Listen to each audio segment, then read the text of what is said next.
Lepas SPM saya buat degree. Jadi degree tu dalam masa foundation, lepas tu 3 tahun buat degree kan.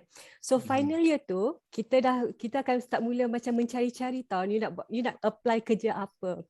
So time tu saya memang minat aviation. Tapi untuk menjadi pilot time tu tak ada peluang. Adalah kenalan yang saya kenal yang jadi pilot, tapi diorang maknanya macam kita nak minta peluang tu susah sikit.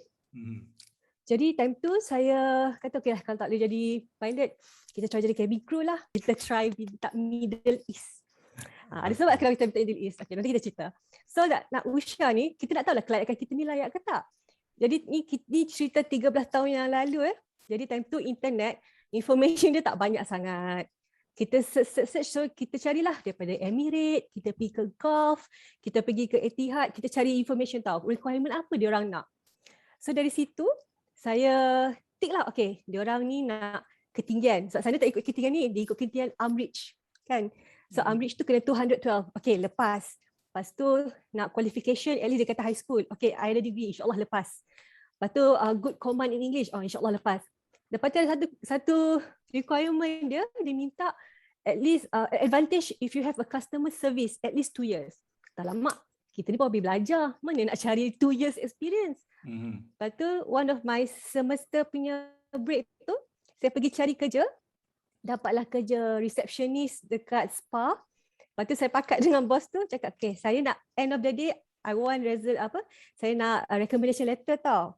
So end of the day 3 months ni, you kena tulis yang I ni pernah bekerja dengan you. Tapi jangan nyatakanlah yang 2 tahun tu. Cakap saya pernah kerja and I pernah kerja in customer service. Gigil tau nak make sure dapat juga kerja ni. Dan saya jumpa satu blog. Saya jumpa blog, ada this one lady, dia Malaysian, dia tulis blog and dia cerita kan macam mana daripada dia mula attend the interview sampailah dia habis, and masa dia tulis tu dia tengah buat training dekat Abu Dhabi.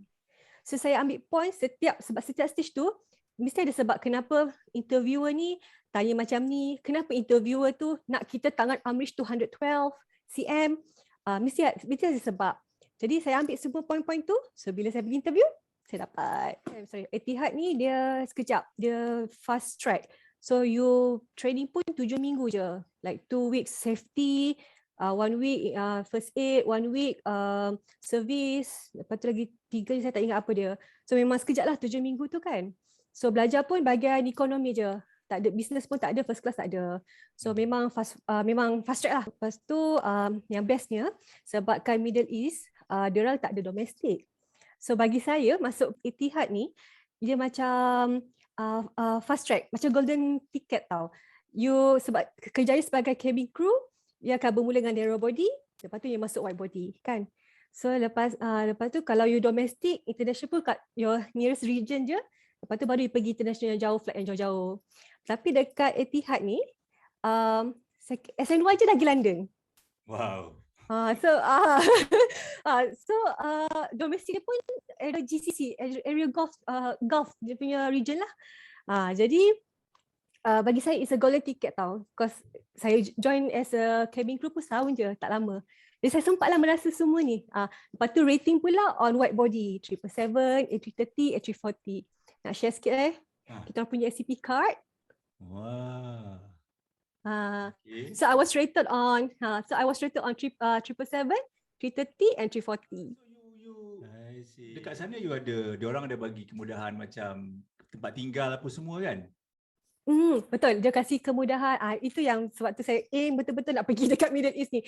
Kira gaji yang kita dapat tu memang bersih. Bersih sebab rumah dia orang kasih. Satu accommodation usually lah dia kasih 3 bilik. Kalau you pangkat tinggi sikit manager, dia kasih apartment 1 bilik. Kalau macam ICC tu dia dapat lebih sikit lah. Kira dapatlah satu rumah, satu apartment. Satu apartment tu dapat kena share 3 orang. Lepas tu baju pun laundry, kita tak payah basuh. So habis kerja masuk plastik, terus turun kat lobby. Nanti diorang laundry, esok baju dah siap. Siap gosok semua. I dengar cerita yang Middle East punya cabin crew bila diorang night stop, betul tak dia orang bagi cash money masa kat night stop? Betul ke? It depends airline. Saya tahu Emirates buat macam tu. Dia kasih duit currency kat sana. So you tak payahlah cari macam sebelum flight, tak payahlah terkial-kial cari duit cash kan, nak tukar duit.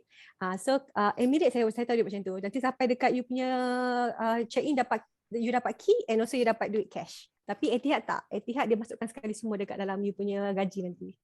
Dengar yang cabin crew kat sana, kalau you buat ekonomi je, you tak boleh pergi ke business class, tak boleh pergi first class kan?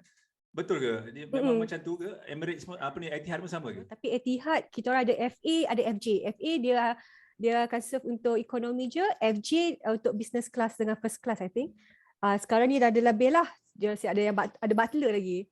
So itu dah servis dah kemudian lah, bukan zaman saya, tapi zaman saya ada FJ, ada FA. So FJ ni gaji different, gaji pun lain sebab you serve kat business class, gaji lain. So kira rank you pun dah lain lah. So saya sepanjang saya, sebab saya setahun je, so saya kerja FA je lah. Okay, macam mana you punya pengalaman bekerja dekat Middle East? Kenapa Middle East best sangat ke? You boleh komen tak? Middle East satu Middle East ni sebab dia fast track. Kiranya kalau perjalanan cabin crew tu, kalau kat local dia biasanya ada narrow body to wide body. Tapi kalau kat Middle East ni dia tak ada domestic. So dia orang perlukan kapal yang besar, so terus masuk kat wide body. Lepas tu you second of all gaji lah. Gaji dia orang pun alhamdulillah, rasa kat Middle East majority 5 figure. Insurance cover worldwide. So kalau you kerja, you sakit, diorang coverkan. Lepas tu rakan-rakan you semua daripada all around the world. Yang tu yang best. Sebab something pengalaman lagi you sampai sekarang saya mesti contact lagi kawan-kawan saya daripada overseas, daripada luar negara kan. Jadi yang tu best sebab you faham culture diorang, you faham kenapa diorang buat macam ni dan diorang pun faham pasal you. Saya kasih contoh katakan sebab dalam kapal tu kru katakan dalam 10 mungkin 2-3 je Muslim, dalam 8 ni semua bukan Islam lah. Jadi waktu Ramadan, so galley operator dia akan cakap tau, ni atas orang tapi kalau selalu yang saya dapat, galley operator akan tanya tau, okay you pergi kat luar, you pergi kat cabin, you tanya diorang berapa orang yang puasa. Nanti I reserve berapa, I tak hitkan makanan. Nanti tunggu buka puasa baru I hitkan. And they are not Muslim. So, diorang faham apa yang orang Islam ni macam mana. Kita pun faham dia punya culture. So, that's the best part. I think yang tu pengalaman yang best lah. Okay, seperti saya kata tadi, nak join pilot ni memang daripada SPM tau. Tapi tak ada peluang. Maknanya kalau masa yang awal-awal female pilot yang join airline ni pun, dalam satu Malaysia, dalam satu batch dipilih 2 je perempuan. Itu pun under AirAsia. So kita ni pula bukanlah student pandai. So nak dapat slot tu pun macam susah juga. Masa saya dekat Etihad tu, saya kenal seorang kawan. Kawan ni kebetulan dia adik dia join flying school. So saya tanya dia macam mana adik ni dapat. So dia kata nak masuk pilot ni, you perlukan lesen. So lesen tu sama ada airline yang sponsor you. Lepas tu kemudian dia akan bond you dalam 10 tahun lah, 10 tahun dia bond you, ataupun you keluarkan duit sendiri, kita update lesen tu dulu, kemudian kita dah grad, dah dapat lesen, baru kita apply kat airline. So kira saya ambil jalan yang saya dahulukan duit saya untuk ambil lesen, dan kemudiannya baru kita apply kerja. So jadi bila saya tanyalah kawan ni, kata adik ni minta macam mana? Dia kata okay, you ambil CGSPM you, pergi ke DCA, sekarang CAAM, okay, Department Civil Aviation, apply. You minta untuk mengambil lesen, dapatkan surat untuk ambil lesen CPL with frozen ATPL, CPL Commercial Pilot License lah. So so saya apply, saya dapat. Kira macam dia kata, okay, anda layak untuk ambil pilot license, bolehlah pergi ke mana-mana flying school untuk to pursue your license punya studies. So di situ saya so yalah apa ni, kita tahulah macam nak jalannya macam itulah bermulanya. Lepas dapat surat tu kasih 1 month notice kat Etihad. I mean you kumpul duit sendiri kat Etihad tu untuk okay, flying school. Macam tu. Ada cara dia. Okay. Tahu tak sempat. Alright. Tahu tu memang tak sempat. So what I did was time tu saya beruntung ada loan MARA. Saya dapat loan MARA. Tahun bila? So saya dapat tahun ni 2008. Oh, masa tu ada lagi kan? Sekarang dah tak ada. Ada kan? lagi. Tak ada. Okay, Mara 2008 ada. Lepas tu along the way saya tak sure. Tapi lepas tu saya nak masuk airline pertama. Company yang pertama tu dia tak nak sponsor saya punya rating. Dia kata you keluarkan duit sendiri. So kita dia dah tak kerja. Saya menganggur 3 tahun tak dapat kerja. Saya menganggur 3 tahun daripada saya grad dapat lesen sampai saya dapat kerja pekerjaan pertama. Lepas tu harga lah 150,000 untuk rating kapal terbang. Kata mana dapat kan? So saya tulis lagi sekali kat Mara. So Mara approve. So saya punya kira macam loan saya bertambah lah. So total berapa you habis tu? Lebih kurang 200, dalam 200 lebih lah, 200 lebih dengan untuk flying school. Lepas tu masuk 150,000 untuk masuk rating. So dalam 300 lebih ke 400 lah. Okay, so that means dulu ada Mara, sekarang dah tak ada. Saya dengar cerita memang tak ada Mara lagi dah. Saya kira yang saya dapat yang untuk masuk rating untuk company nak rating tu kira macam setahun lebih lepas tu dah tak ada dah. So junior bawah yang nak join nak join airline tapi diorang pun tak ada duit nak bayar untuk rating kapal terbang. Yang tu diorang buat bank loan. Personal loan dia personal loan. Personal loan. Okay. Time saya masuk flying school, masa saya masuk flying school tu pun ada juga ada yang buat ada yang withdraw EPF daripada parents. Account nombor 2 untuk education ada juga. Mara personal loan. Lagi satu airline lah. Tapi sekarang airline pun diorang pun dah buat macam style dia jadi guarantor je. Okay, tips pada siapa-siapa yang tengok ni rasa macam minat nak jadi pilot. Mungkin sekarang dia kerja kat office ke, berniaga ke, tiba-tiba ada minat tu. So salah satu tips yang kita boleh tengok adalah cara you buat lah kan. So apa komen you boleh bagi satu lagi suggestion ke macam mana? Okay, sebelum saya nak kasih suggestion, saya nak kasih macam brainwash sikit lah. Okay. Masa saya dah dapat offer letter, dah dapat pinjaman, kita kasih 1 month notice. So 1 month notice mesti kawan-kawan tanya, kenapa kau resign? So kita jawab lah, kita dapat masuk flying school. 90% yang mendengar, saya kata saya dapat masuk flying school, tak ada siapa kasih sokongan. 90%. 10% je yang kata, that's good for you. Lagi 90% tu dia cakap, bolehlah bapak kaya. Ataupun ada seorang ni dia selalu jawab, you making the wrong decision. Ingat lagi kawan tu orang Jordan. Tapi lepas orang Jordan tu dia baik, dia best mate saya. Dia datang balik, sorry lah cakap macam tu, actually dia jealous. So dia tak dapat peluang. So macam, okay, tak apa, faham. Lepas tu, ada juga yang tanya, nanti kahwin anak siapa jaga?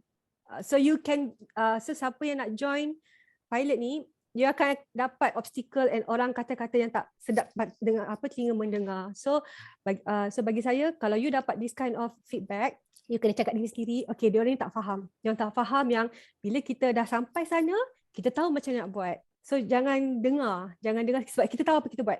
So itu nasihat saya lah. Mentally kena prepare yang tu. Sekira macam make it or break it lah. Lagi satu, biasanya yang orang selalu datang tanya saya ada SPM tapi saya tak ada sains, saya tak ada fizik, saya tak ada math. Nak tak nak, sebenarnya ada sebab kenapa requirement SPM tu diperlukan. Kenapa dia perlukan sains, kenapa dia perlukan maths, kenapa dia perlukan fizik. Sebab nanti itulah yang kita akan guna untuk belajar. Ada juga orang yang dia SPM very good, semua A, tapi bila fly, performance dia, prestasi dia sangat teruk. Sebab dia macam tak faham. So ada sebab kenapa kita perlukan that requirement supaya untuk diri you juga. Kira kemampuan you. So sebab tu perlunya adalah juga kena ada English, kena maths, kena English sebab bahasa lah, kena ada maths, kena ada fizik. It's for your own good. Third of all, psychometric.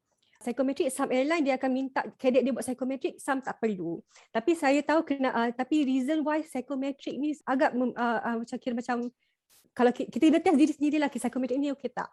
Sebab kita kena dengar arahan dan kita translatekan ke tangan kita. Macam kita main drum, kita baca notes, kita drum. Ataupun main gitar, kita baca, kita transferkan ke tangan. Or main game, kita dengar instruction dan kita ikut instruction. So bagi saya yang tu pun perlu juga tips. So kalau siapa kata, alah, I tak reti main game, I tak reti ni, benda ni boleh practice, boleh develop. So you can find website yang you boleh practice. Setengah airline tu dia siap buat IQ test, psychology test, nak tengok you ni macam mana. So benda-benda ni bagi saya kena check lah diri you ni boleh tak. Lagi satu, height dengan eyesight. Dia akan tanya, saya pendek, boleh tak jadi pilot? Okay, yang ni subjektif pendek. Sebab macam perempuan, sebab ada je klik saya yang comel-comel, petit-petit. Tapi kalau dia duduk kat seat, tangan dia sampai je kat overhead compartment tu. Overhead panel tu. Benda ni sebab bila emergency, you dah tak sempat dah nak bangun. Tangan you kena cepat sampai. So it's safety. So yang tinggi tu a bit subjektif lah. Eyesight pula, kalau eyesight orang cakap saya pakai cermin mata, kalau cermin mata tak jadi pilot. Itu pemikiran tahun 70-an, 60-an. Sekarang semua orang dah pakai pilot dah pakai cermin mata. So kalau pergi flight, bawa lah 2 cermin mata. Kalau satu dipatah, ni hilang, at least ada satu backup. So kalau cermin mata tu no issue lah. Rabun warna susah sikit. Rabun warna saya tak boleh sebab dalam cockpit everything depend on lampu. Kita dikasih warning ikut lampu. So kalau hijau okey, kalau amber, kuning, orange macam tu kena careful, kena hati-hati. Kalau merah alarming lah, danger. So kalau rabun warna tu susah sikit lah kalau you nak differentiate that colour. And then kalau bagi mereka yang in term of fee dari segi yuran pengajaran, you bolehlah cari jalan lah macam saya minta marah setengah tu. Ada yang minta daripada yayasan. So benda ni you kena cari, you kena explore. Ada setengah tu minta EPF parents, ada setengah tu buat loan personal loan lah, sorry. So ada je cara yang lain untuk kalau betul-betul minat, mesti boleh cari jalannya, mesti ada jalan. Tapi ramai yang tak tahu, lepas kita graduate, yang private ni lah, especially yang private yang keluarkan duit sendiri untuk dapat lesen ni, diorang tak tahu yang kita bila keluar, kita kena pergi kat airline, setiap airline minta kerja. Macam saya sendiri, masa time saya graduate, dekat Malaysia ni ada dalam 7 ke 8 flying school. Macam setiap negeri, setiap airport tu ada flying school. So imagine setiap setahun, flying school ni dikeluarkan 10 cadet pilot. So katalah dah 70, dalam setahun ada 70 orang yang dah graduate. Dia orang nak berebut kerja 10 position je. Macam kalau dia nak bagi satu airline tu keluarkan satu batch 10 je. So yang 70 ni kena berebut 10 punya seat. So benda tu bertahun tau. Sebab terlalu ramai tweet ni ketika dalam tahun 2012-2013. So lepas saya graduate, saya sebenarnya menganggur 3 tahun. Sebab saya tak boleh tak dapat tempat. 3 tahun saya menganggur. Tapi kebanyakannya selalu paling-paling ikut rezeki juga. Kadang-kadang ada tu yang setahun, pernah saya interview tu setahun, ada setengah tu 5 tahun pun ada. Macam beauty. Betul. Ada yang 5 tahun, ada yang setengah tu dah tukar Kerjaya terus. So dia kata tu yang jadi ada tu jadi cabin crew dulu.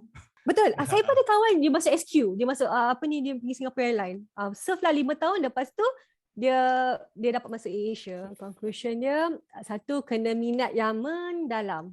Kena minat sangat-sangat supaya kalau apa-apa yang tak berapa cantik datang kat diri kita, macam susah dapat kerja ataupun macam kalau nak minta belajar tapi loan tak dapat ke apa ke, sebab kita minat, kita akan tunggu juga, kita akan cari jalan juga untuk dapat, ataupun kita akan sabar dan tunggu untuk dapat.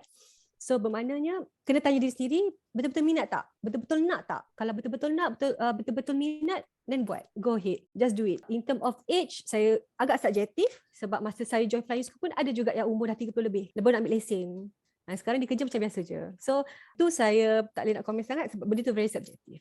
Tapi kalau you minat, cukup everything yang diperlukan, go for it.